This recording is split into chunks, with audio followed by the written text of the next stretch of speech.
Matt and Angelo here from Dollar Tree Equipment to show you how to grease a Dodge pillow block bearing on a Morbark chipper. This is something you want to get in there and clean out about once a year.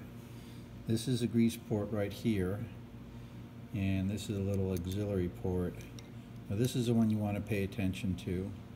That's the one that will grease your bearing. They put a plug in it rather than a Zerk fitting because they don't want moisture to get in there, and they don't want people over greasing these things. Angela, go ahead and pull the cap off. We've already unbolted it, and which is fun unto itself.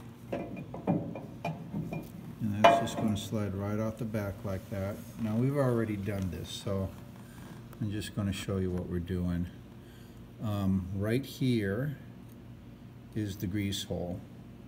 What you do once you get the cap off, you're going to clean out the inside. This one's already been cleaned, but it's typically full of grease. These are not designed to be kept full of grease. They're like a wheel bearing. You have to have a certain amount of airspace in there for them to be able to dissipate the heat. If the entire body is full of grease, it can't dissipate the heat, it can't cool off, it overheats and fries your bearing. So you don't want more than half the body full, so you don't want to over grease them. So what we do is you get in here, where's that little scraper? You get in there with a scraper and pull all the old grease out.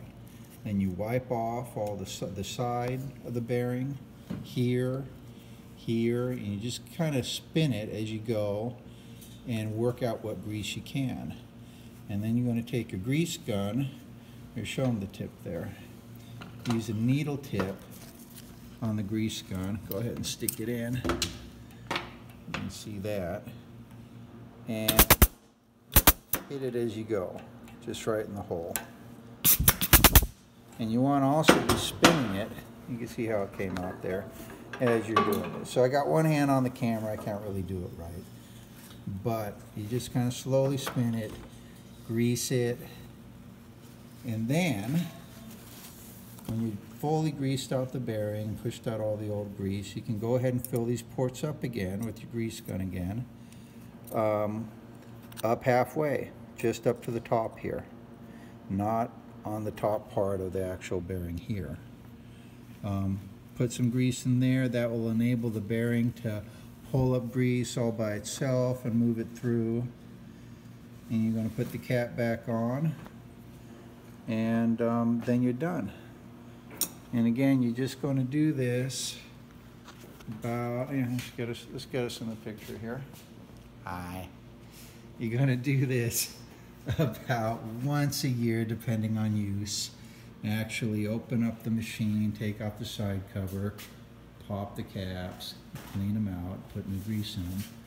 If you're greasing them throughout the year, you leave that plug in there and just tap into it and just give it a couple of squirts. Not a whole lot. It doesn't need much.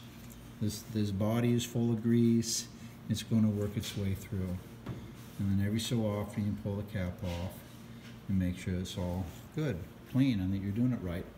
If you overgrease them, you'll overheat them. Those are $500 each, and you don't want to have to be replacing those bearings all the time.